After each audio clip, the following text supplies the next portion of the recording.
herzliches Grüß Gott, liebe Zuschauerinnen und Zuschauer zu unseren Heimatgeschichten. Sie sehen es schon hinter mir, das Erdinger Moos.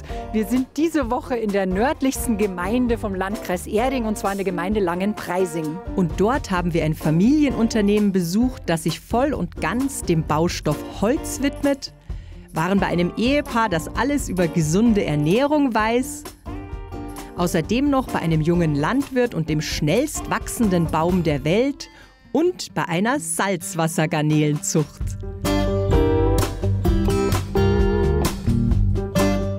Schalten Sie ein, immer Montag bis Freitag um 7:45.